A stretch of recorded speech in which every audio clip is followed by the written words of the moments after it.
Queridos, quero que abram suas Bíblias em Mateus capítulo 1. Esse é um texto que nós lemos muito pouco nos nossos cultos, porque é uma genealogia.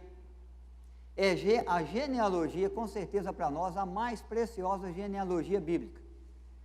Depois de Gênesis 5, que é a primeira genealogia bíblica, essa é a mais preciosa, porque aqui ela vai descrever a linhagem de Jesus de Nazaré. Ele tem que ter uma linhagem histórica, porque ele é um Deus histórico, Emanuel, Deus conosco. Tem que nascer de uma mulher, tem que ser descendente de um homem, de um pai, tem que vir da casa de Davi, é a promessa, tem que ser da tribo de Judá, e essa genealogia descreve isso para nós. Eu não vou ler todos os nomes aqui, que você pode ler em casa, mas eu quero ler os primeiros versículos. O versículo 1, eu quero ler. Depois eu quero ir para o versículo 16, o texto não vai ser projetado, você acompanha aí na sua Bíblia, abra a sua Bíblia por gentileza. Mateus capítulo 1, verso 1, depois o verso 16 e 17, tá bom? Livro da genealogia de Jesus Cristo, filho de Davi, filho de Abraão. Verso 16, e Jacó gerou a José, marido de Maria, da qual nasceu Jesus, que se chama o Cristo. De sorte que todas as gerações, de Abraão a Davi, são 14. Desde Davi até o exílio babilônico, 14. Desde o exílio babilônico até Cristo, 14 também.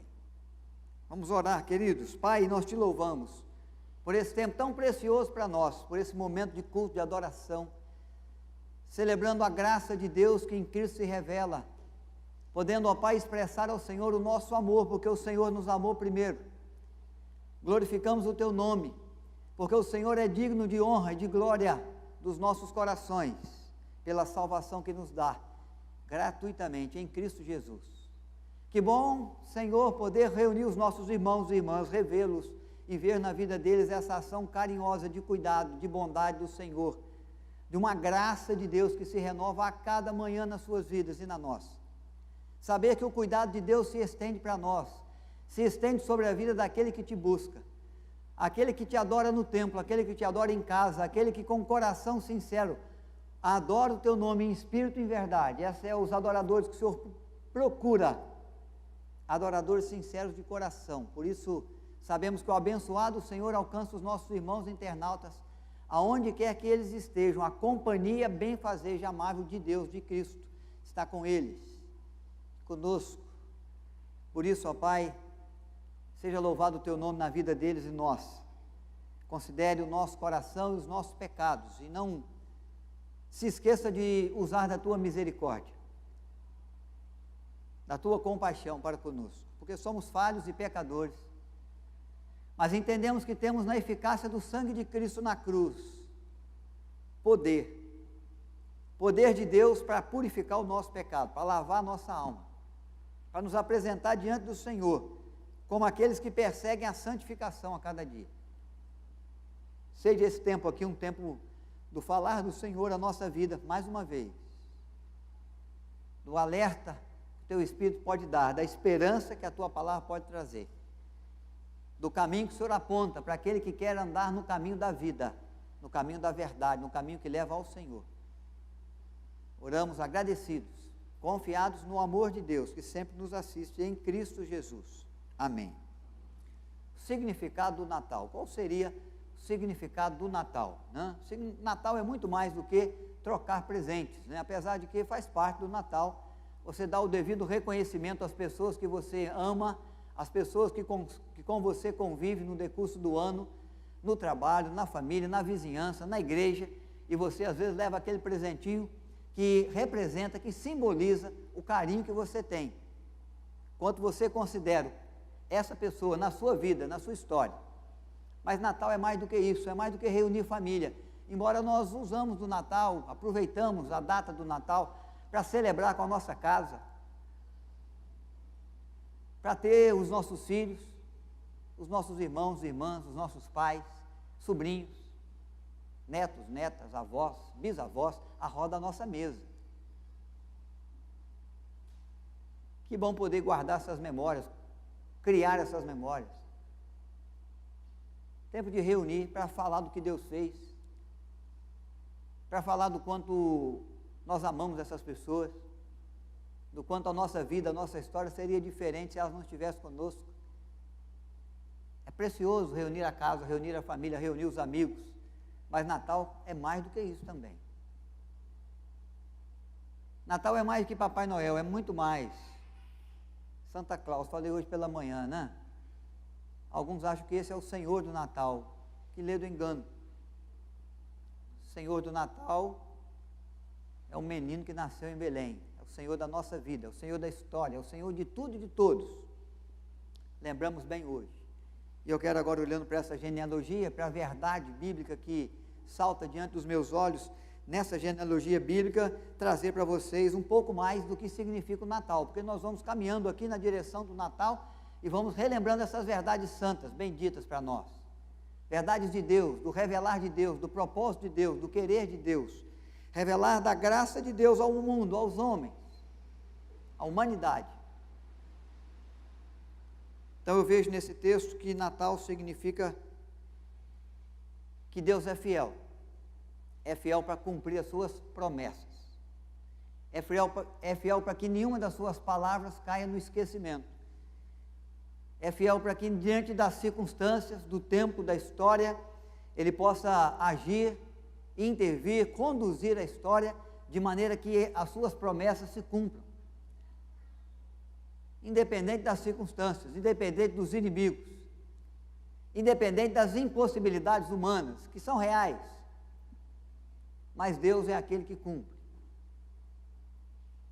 A genealogia começa dizendo, genealogia de Jesus Cristo, filho de Davi, filho de Abraão. 2000 anos antes de Cristo nascer, em Belém, Abraão recebeu a visita de Deus, por meio de um anjo,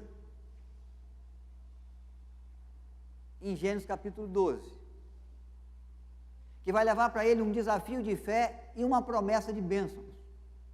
Bênção para ele e bênção para as famílias da terra. Então você vai conseguir encontrar em Gênesis capítulo 12, no versículo 3, essa grande promessa de Deus. Ele vai dizer assim, no comecinho, no verso 1, sai da tua terra, do meio da tua parentela, e vamos para uma terra que eu vou te mostrar. Depois no verso 3 ele vai dizer, eu vou te abençoar, vou abençoar a sua casa, vou abençoar a sua vida, vou abençoar a sua família. E Deus não para aí, Ele fala assim, de ti, da sua casa, da sua descendência, serão benditas todas as famílias da terra. Abraão não imaginava o que isso poderia significar nesse tempo, com certeza não. Mas Deus estava formando um povo para o qual Ele ia fazer uma promessa do Messias,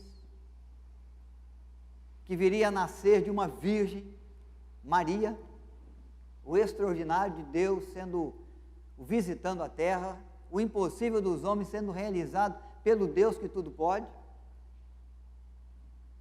E esse menino que nasceria em Belém, chamado Jesus, descendente de Abraão, é aquele que Deus traz à terra, para que através dessa descendência de Abraão, as famílias da terra fossem abençoadas com a salvação, com perdão de pecados, com bondade, com graça de Deus, com favor imerecido do Senhor, trazido ao homem o seu grande amor para conosco. Por isso que a genealogia começa assim, Jesus Cristo, poderia falar, Filho de Deus, mas há uma promessa aí, há um agir da fidelidade de Deus para cumprir a sua promessa, há uma ação e muitas ações de Deus, tornando as coisas possíveis no decurso dos anos e do tempo, para que de fato de Abraão pudesse nascer Jesus, que as gerações passassem, que a história corresse, que alguns dentro da história conhecessem e aguardassem, esperassem o dia em que a promessa se cumpriria.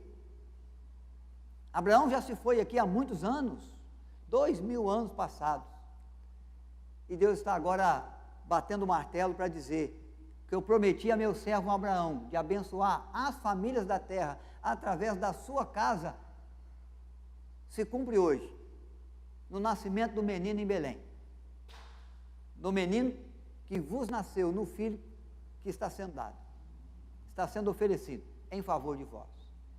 A partir dessa ação de Deus, de trazer ao mundo a Cristo, e da ação de Cristo, de se entregar em nosso favor, famílias da terra estão sendo abençoadas agora. A partir da família, a partir da casa de Abraão. 1000 anos antes de Cristo nascer em Belém, há uma promessa de Deus a Davi. Davi é rei de Israel, Davi está pensando em construir o templo. Davi traz no seu coração a gratidão ao Senhor pelo seu reinado, pela produtividade do reinado, pela maneira como o seu nome vem honrado na nação, junto ao povo, o grande rei de Israel, um nome de rei jamais esquecido por essa nação, Davi. O rei que Deus levantou, que tirou de trás do cuidado com as ovelhas, para colocar à frente de um reino, ungido por Deus ainda jovenzinho, quando pastoreava as ovelhas no campo, que se assenta no trono de Israel por ordem, por propósito, por querer, por vontade de Deus, do tempo de Deus.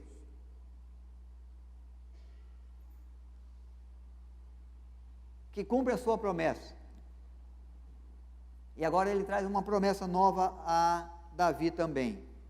Segundo livro de Samuel, capítulo 7, você vai ler no verso 11 e também no verso 16. O profeta Natã vai procurar Davi por ordem de Deus. E vai declarar a Davi algumas palavras do Senhor referente ao futuro de Israel e ao futuro da casa de Davi. E ele vai dizer: você não vai construir o templo, seu filho Salomão vai construir. Prepara todas as coisas, porque a minha casa tem sido morada em tendas, de um lugar para hoje, num lugar amanhã. Agora não, nós vamos estabelecê-lo no Monte Santo, templo de adoração e de culto de Israel. Salomão vai construir, prepara tudo. Mas no seu trono não vai faltar sucessor. Sua casa vai reinar. Apesar dos inimigos, apesar das investidas dos inimigos, apesar daqueles que querem controlar a Israel, surgindo de dentro de Israel, apesar daqueles que vêm de fora de Israel, também querem controlar Israel. Isso vai acontecer na história, mas o seu nome vai ficar, o seu trono vai ficar, o seu descendente vai reinar, vai governar, sempre vai ter um da casa de Davi em Israel, reinando sobre a nação.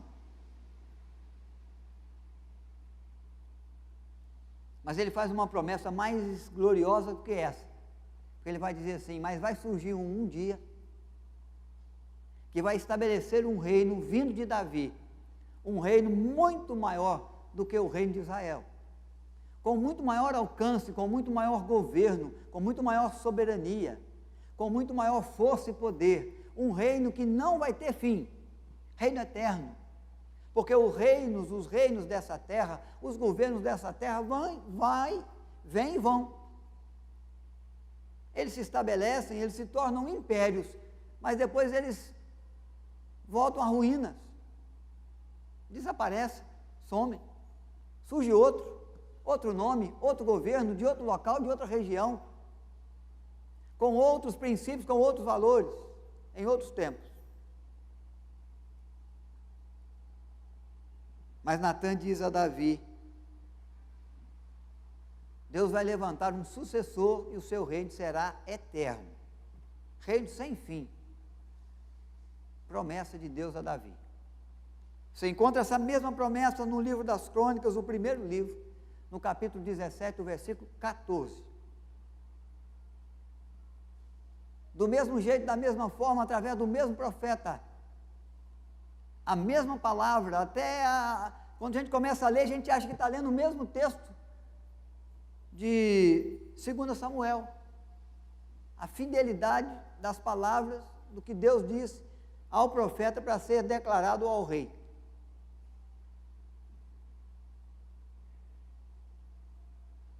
E ele está se referindo a Jesus, raiz de Davi, leão da tribo de Judá, como é conhecido o nosso Cristo, nosso Senhor até hoje. Ele é a raiz de Davi, ele é o leão de Judá. Ele estabeleceu um reino eterno, um reino não desse mundo, que vai e vem, que sofre, que padece com a mudança das coisas no mundo, que se encerra, com outros governos que vêm e dominam. Surge o Messias, prometido por Deus a Israel, aquele que vem da linhagem de Abraão, da linhagem de Davi. Porque Deus é fiel para cumprir todas as suas promessas. Todas as suas promessas. Irmãos, o Natal significa que Deus é Deus que cumpre promessas. É Deus que no seu poder sustenta a sua palavra. É Deus que no conduzir da história é capaz de agir, de intervir, de fazer de tal forma como lhe agrada. Quantos governos em Israel? Quantos impérios passaram e subjugaram o povo de Israel? Quantas pessoas tentaram, pensaram, maquinaram para herdar o trono da casa de Davi? Quantas artimanhas políticas? Quantas vezes os homens, as mulheres mexeram os pauzinhos para tentar quebrar aquilo que Deus prometeu? Quantas vezes o próprio diabo agiu tentando impedir que o nascimento de Cristo surgisse em Belém? Depois que ele surgiu, quantas vezes mexeu os pauzinhos, tentou o ser humano, ou o próprio diabo, através do ser humano, de impedir que o menino crescesse? Começamos com Herodes, com a matança dos pequeninos. Porque foi-lhe comunicado que havia nascido um rei em Israel, o menino que nasceu em Belém, porque vimos a sua estrela no Oriente e viemos adorar, diz os magos. Mas havia uma promessa de Deus que esse menino ia crescer, que esse menino ia desenvolver o ministério, ia formar discípulos, ia entregar a sua vida na cruz, ia derramar um sangue puro, inocente, em favor do pecador. E Herodes não pôde detê-lo, como nada, governo nenhum pôde deter o agir de Deus no decurso do tempo para cumprir a sua palavra. Nosso Deus não é um Deus de palavras que caem no esquecimento, frases, promessas lançadas ao vento, ao ar. Nosso Deus é o Deus que fala e que é capaz de cumprir, que promete e executa a sua promessa conforme prometeu, conforme falou. Quando nós lemos essa genealogia que abre e nos faz voltar a 2000 anos atrás, antes do nascimento de Cristo, hoje 4000 anos atrás, nas promessas feitas por Deus a Abraão, se cumprindo na história, no decorrer da história, na genealogia, na vida, na história do nascimento de Cristo em Belém, nós somos levados a pensar o quê? Deus é fiel. E é a fidelidade de Deus que sustenta os seus planos e propósitos para a nossa vida. Imagine você lá atrás, Deus não estava pensando só em Abraão, em abençoar Abraão, não. Estava pensando em abençoar a família de Abraão, a vida de Abraão e a sua família, a minha. Todas as famílias da terra são bem-aventuradas pelo fato de ter Cristo morrido por nós quando éramos ainda pecadores. Todo aquele que crê é salvo, será salvo. Crê nessa verdade santa, nessa bendita palavra de Deus, nesse sustento de Deus no decurso dos anos e do tempo, fazendo cumprir a sua palavra e sustentando o seu querer, a sua vontade, pelo seu poder, nós sabemos, é poder de Deus, que faz com que a sua palavra se cumpra, diante de tantos desafios, diante de tantas vontades humanas, diante de tanto acidente de percurso, que aos nossos olhos, aos olhos humanos, em alguns momentos da história pensou-se, não vai existir mais rei em Israel. A família de Davi foi aniquilada, a descendência de Davi foi toda morta. Quando se pensou isso, Deus havia levantado alguém para preservar uma criança, um bebê, que veio a governar depois, assumindo o trono na linhagem de Davi, nos dias de Atalia, aquela que pensou ter eliminado toda a casa de Davi e se assentou no trono, usurpando o trono de Israel. Então Deus é um Deus que cumpre promessa. Há sempre promessa de Deus para a sua vida, para a minha. Quando nós abrimos as Escrituras, há muita promessa. Nós conhecemos um elemento muito usado às vezes pelo cristão, que é chamado caixinha das promessas. São textos bíblicos que só trazem promessas de Deus. São muitas as promessas bíblicas de Deus para mim e para você, para a minha casa, para a sua casa, para o seu trabalho, para a sua família, para a nossa nação, para a nossa espiritualidade. Mas há promessa de Deus que nos reserva ainda o Senhor para a eternidade. Na segunda vinda de Cristo, quando Ele fala da nova Jerusalém, quando Ele fala da nova vida, do novo corpo, um corpo incorruptível, quando Ele fala da possibilidade de viver com Ele, de reinar com Ele, de estar com Ele para todo sempre, eternamente, longe de todos os danos do pecado, de toda a aflição dessa vida comum aqui, que em nada se compara com o que Deus nos reserva no porvir. As aflições do tempo presente não se comparam com a glória que está por vir, diz a palavra de Deus. São promessas de Deus para a sua vida, para a minha, que envolve a vontade de Deus, o amor de Deus, a misericórdia de Deus, o carinho, o cuidado que Deus tem com a nossa história. É claro que o maior cuidado Ele já demonstrou para nós, Ele já cumpriu. Mateus nos revela, os evangelhos nos revelam, Jesus já veio, o Filho do homem já nasceu, o Filho de Deus já se fez carne, se tornou o Emanuel. O amor de Deus já foi demonstrado de forma maior, mais grandiosa, na cruz, naquele que deu a sua vida por nós. Mas a fidelidade de Deus continua para mim e para você. E nós temos que caminhar firmado na fidelidade das promessas, das palavras de Deus, porque Deus é fiel para cumprir toda a sua palavra, todas as suas promessas.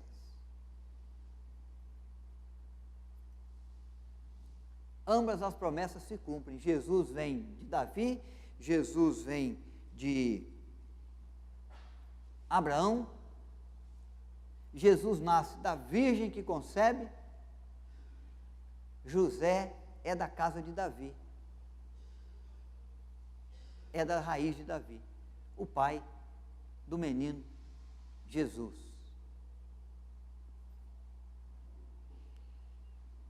E a salvação vem dos judeus, mas vem para alcançar, para salvar todo aquele que crê, é para todos os povos, é para todas as casas, é para todas as famílias da terra.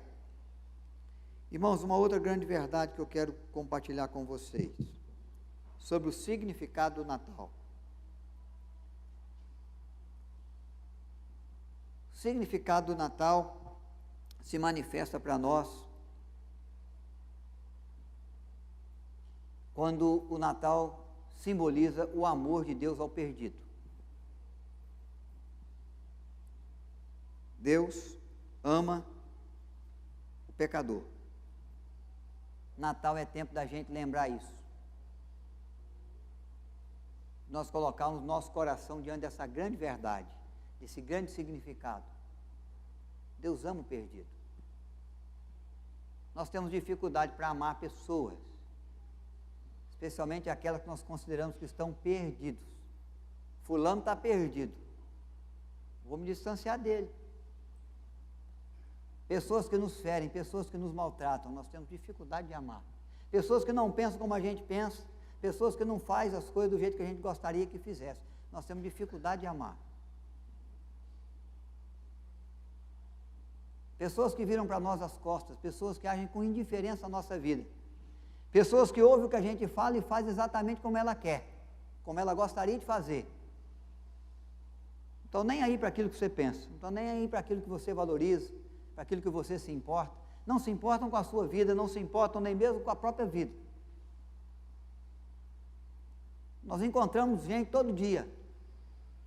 De todas as pessoas que você encontra, você sabe, uma minoria você seria capaz de amar. Daquelas que você cruza as ruas, daquelas que desce com você no elevador. Alguns você faz questão de demonstrar também a sua indiferença. Nós perdidos, que que reconhecemos que temos pecado, que somos diferentes, que cometemos erros, temos dificuldade para amar o perdido. Às vezes o perdido até do nosso sangue, nós temos dificuldade de amar. Pelo histórico da pessoa, por aquilo que ela já fez com a gente. Irmãos, Natal fala para mim e para você de que Deus ama, é o perdido. É aquele que o maltrata, é aquele que o fere, é aquele que lhe desobedece. É aquele que tem uma inclinação para fazer o que ele não quer, é aquele que tem satisfação, tem prazer de se envolver com algumas coisas, com alguns princípios, com alguns valores que ele abomina. O sujeito tem satisfação de viver aquilo. E Deus o ama. Abra sua Bíblia em Lucas capítulo 19, eu quero ler com você o versículo 10. Olha como o ser humano pensa diferente de Deus no que refere a amor. O personagem principal, depois de Cristo, é claro, é Zaqueu, o publicano. É entendido pelos judeus como um traidor da pátria. Trabalha para o Império Romano, é dono de uma coletoria de impostos e além de trabalhar para os nossos inimigos, para aqueles que nos saqueiam, para aqueles que dominam Israel, os romanos, ele ainda cobra o imposto a mais, porque é daí que vem o seu lucro, a mais do que aquele que o romano estabeleceu. Jesus vai a Jericó, Jesus vai caminhando pela cidade. Zaqueu é de pequena estatura, a multidão está em volta de Jesus, porque ele é de grande popularidade, exatamente pelo amor e pela compaixão que demonstra pelas pessoas. Zaqueu quer contemplar esse cara, quer saber quem é esse Jesus, quer ver o seu rosto. Bom, está muito pequeno, vamos subir numa árvore, subiu na árvore, para surpresa de Zaqueu, o que acontece? Deus o contempla na árvore, fita os olhos no Zaqueu, chama pelo nome e fala: Zaqueu, desce depressa, me convém hoje hospedar lá na sua casa. Eu tenho que ir lá para a sua casa, vou passar um tempo lá com a sua família. Sujeito cercado pela multidão. Zaqueu achou que não ia dar nem para ver o sujeito. Vai ter a honra, o privilégio de receber em casa. Ele vai dar um tempo pessoal, particular, para a sua família. O que acontece na visão do judeu? O judeu entra com aquela visão crítica de que ele não é capaz de amar, muito menos o sujeito identificado como traidor da pátria. Vai vir nesse texto, irmãos, uma expressão assim: se ele soubesse quem é esse sujeito, ele jamais iria na casa dele. Jamais se dirigia ou dirigia os seus pés para dentro dessa residência aí. Jamais daria um tempo desse para uma família como essa. Coletor de impostos, ladrão. E aí eles poderiam soltar uma lista muito grande, tá? De todos os defeitos, de todos os vícios, os erros, os pecados de Zaqueu, aos olhos da nação. Imagine se fosse uma lista aos olhos de Cristo, que conhece e que vê o que aquela nação ainda não via, com respeito a Zaqueu publicano. A lista ia dobrar, porque se eu consigo identificar um erro na vida do meu irmão ou na minha, Deus, que tem os olhos que tudo vê, identifica muita coisa. A Bíblia fala que ele vê até o pecado que eu não vejo, ele contempla até o pecado que eu não sei ainda, que eu não caí ainda, não percebi ainda que eu pratico. O salmista chega a dizer: vê se há em mim algum caminho mau aí, mais do que aqueles todos que eu já vi, e guia-me pelo caminho eterno. O olho que tudo vê, a mente que tudo sabe. Bom, eles acharam que Jesus não sabia quem era o homem, mas é isso que ele sabia. Ele vai à casa de Zaqueu, Zaqueu se converte. A expressão vem: Senhor, olha, de tudo que eu roubei, eu vou devolver 4 vezes mais. Se eu roubei alguém, defraudei alguém, eu vou devolver. Eu vou pagar mais. E a metade dos meus bens, eu vou doar ainda aos pobres. O que é meu por direito agora, vamos pensar nisso. O que eu deveria de fato ganhar com o meu trabalho de verdade, eu vou doar a metade para os pobres. Ele e a sua casa estão vivendo agora uma nova vida, uma vida de arrependimento, uma vida transformada, porque receberam o Senhor Jesus. Jesus fitou nos olhos. O povo está pensando o quê? Se eu fosse o Senhor, eu não ia nessa casa, é casa de pecador, é casa de publicano. Se eu conhecesse bem, o Senhor não entraria aí. Mas somos surpreendidos com o verso 10. Os irmãos abriram aí Lucas 19:10, o que o texto diz? Vamos ler? Por favor, irmãos, leiam para mim. Um versículo bem pequenininho. Lucas 19:10. Podem ler, por favor?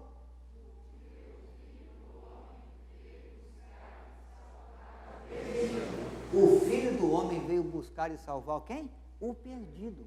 Amor de Deus para aquele que está perdido, para aquele que lhe ofende, para aquele que lhe vira as costas, para aquele que ama o que ele abomina.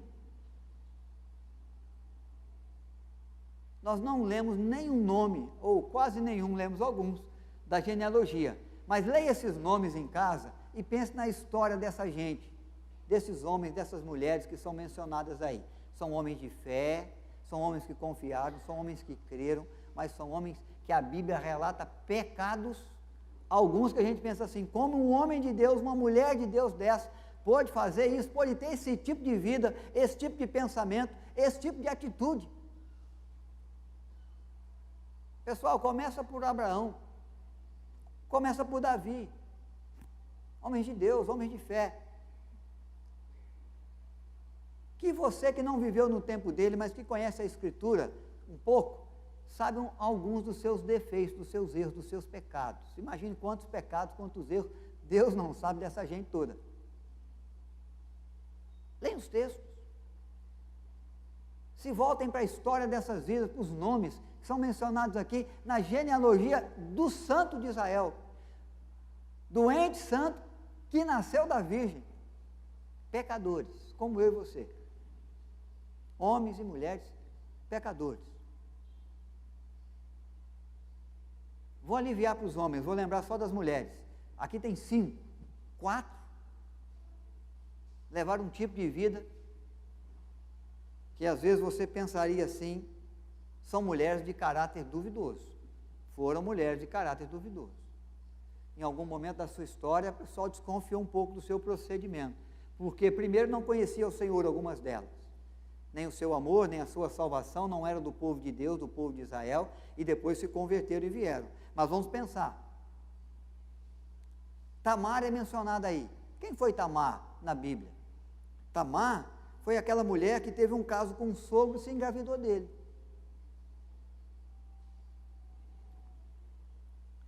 Vamos pensar num outro nome, Raabe. Essa vocês conhecem bem. Raabe. Quem foi Raabe? A prostituta que se converteu, que foi preservada por Deus na destruição da cidade e que entrou na genealogia de Cristo. Você vai para outras mulheres, você vai encontrar Ruth, uma mulher que nasce de um povo estrangeiro, que cresce com os costumes estrangeiros, que casa com o filho de Noemi, que depois morre. E aí ela resolve acompanhar sua sogra para vir para Israel. E aí ela se converte, ela vai dizer, seu povo é meu povo, seu Deus é o meu Deus, aonde você for eu vou, aonde você morrer eu morro também. Mas uma expressão preciosa, seu povo é o meu povo, seu Deus é agora o meu Deus. Se casa com Boaz, entra na genealogia de Cristo.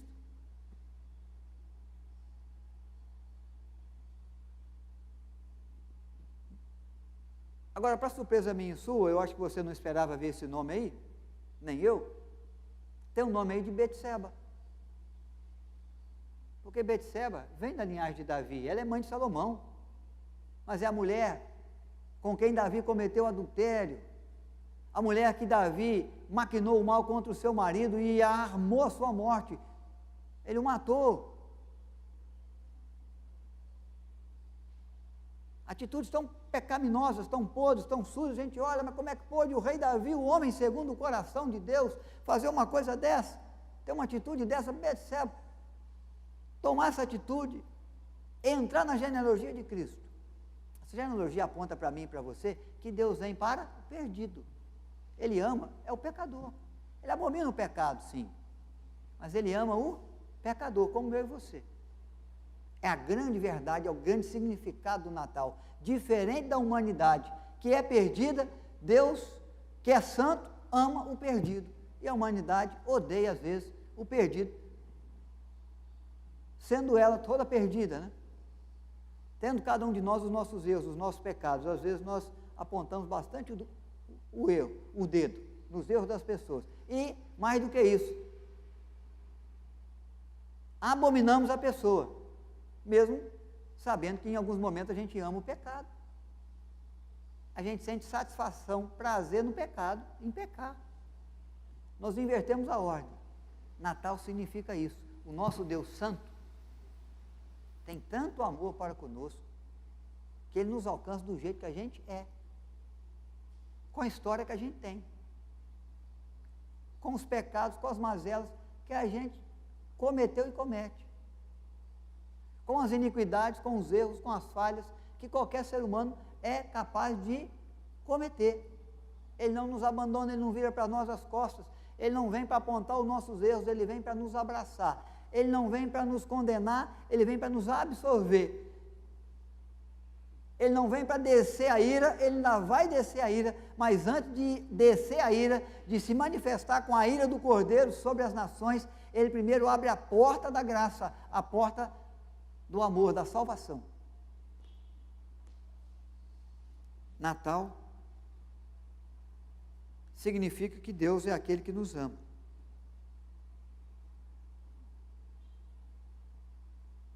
Maria é mencionada aí.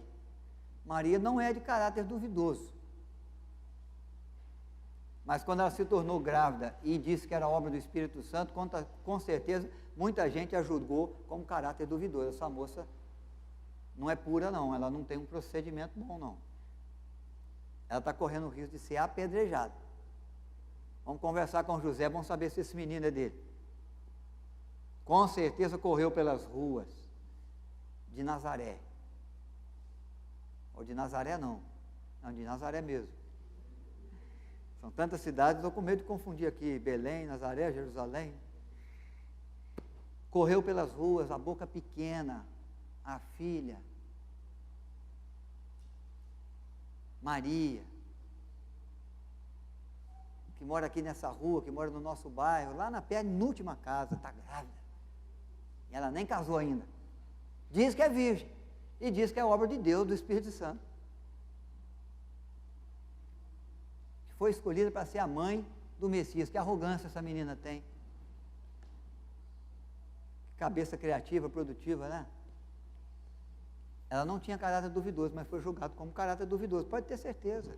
Mas ela cometia alguns pecados, porque no cântico dela, de gratidão a Deus, ela fala: louvado seja Deus, porque eu sou agora bem-aventurada, porque eu trago no ventre aquele que é o meu Salvador, o Salvador do meu pecado, da minha iniquidade. Amor de Deus, que ama o perdido. Ele nos ama. Por isso Ele nos faz promessas. Ele nos ama.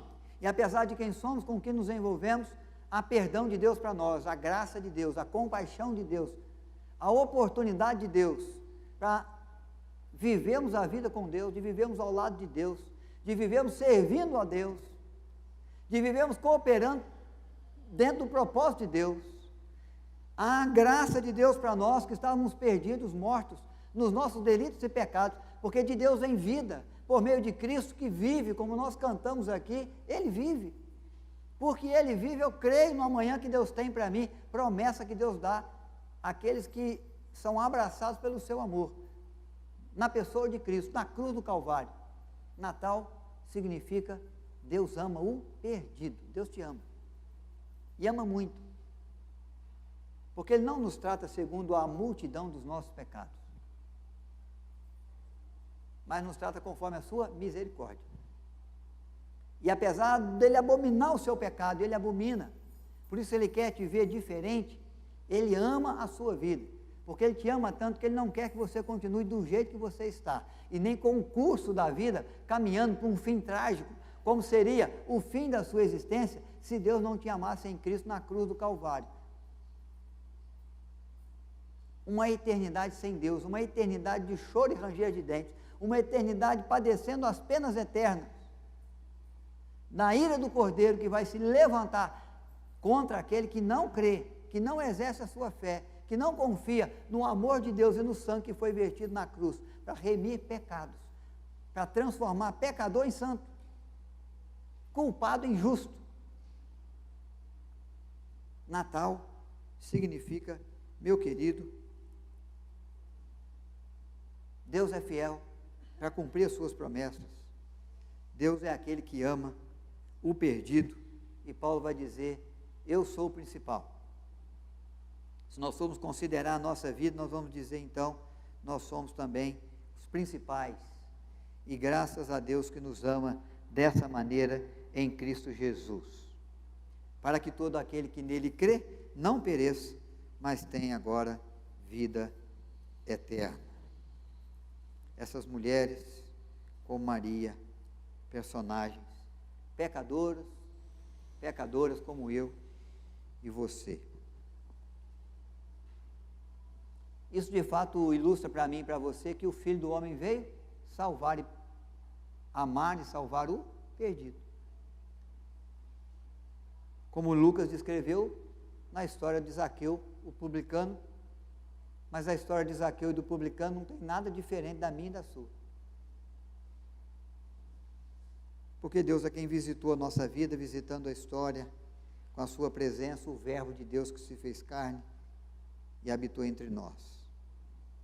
Se vivemos em pecado, irmãos, precisamos expressar nossa confiança naquele que nos amou, amando até a morte, morte de cruz. Nos amou primeiro, nos amou dando a vida, nos amou vertendo o sangue que nos purifica de todo o pecado. Arrependa-se dos seus pecados, da sua iniquidade, se renda cada dia ao Senhor, dobre o seu joelho, consagre a sua vida, o seu ser, sua família, seus propósitos, seus caminhos, coloque o pé no caminho da verdade, no caminho da vida, e viva com gratidão àquele que te amou grandiosamente na cruz do Calvário.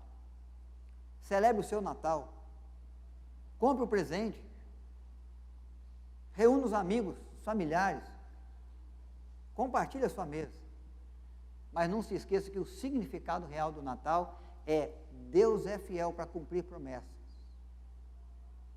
Deus ama o perdido com amor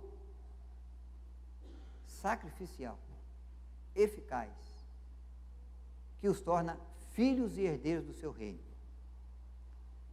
Reino eterno, reino de paz, reino de gozo, reino onde não há sofrimento, reino preparado pelo Senhor para aqueles que o amam também.